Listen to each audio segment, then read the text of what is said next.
Republicans are very, very vested in the notion of not increasing current taxes. This is really not, this is not based up much on economics, however, because they're focused like lasers on current taxes, but basically not focused on spending.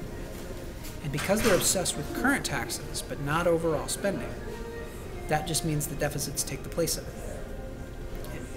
In my view, what Republicans ought to recognize is that, or what fiscal conservatives ought to recognize, is that spending is the problem. Spending is a problem whether it's financed through taxes or through deficits. And if you hold the line on taxes, but you're not spending, you just let deficits grow, and that doesn't help the economy. Mm-hmm. Republicans could focus less on current taxes and more on reducing overall spending. Give a little bit on raising, I would actually say don't raise rates, but close loopholes. But give a little bit on revenue in return for significant spending reductions.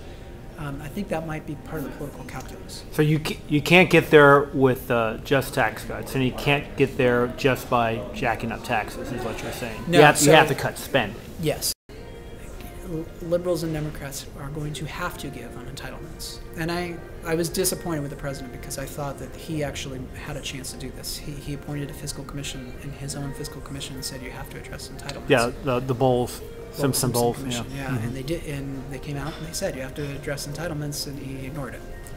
Study by Christina Romer and her husband David Romer. Christina Romer, you may remember, is President Obama's chief economic advisor. They did a very, very well-respected, very good study in the top economics journal. It was published in 2010, and they looked at the impact of taxes on the economy.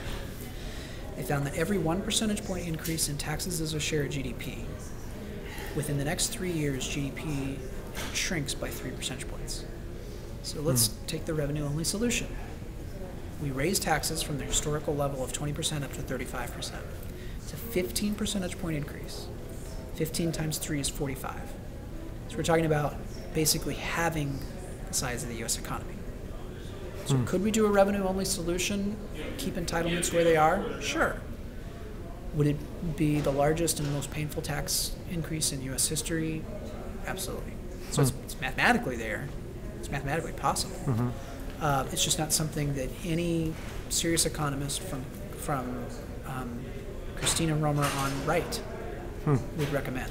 With all due respect, what if someone from the left saw this interview and said, well, here's this fresh-faced kid, economist telling us what to do, when we've got a Nobel Prize-winning economist, Paul Krugman, saying in many ways completely the opposite of what you're saying. Mm-hmm. Yeah, so, I mean, it is a mystery. How does somebody like Paul Krugman come to the conclusions that he has? In my view, I think he's probably right on the macroeconomics. What Krugman says is that what we need to do is, he uses the phrase hard Keynesians, and that is run a deficit when things are bad, and then run a surplus when things are good.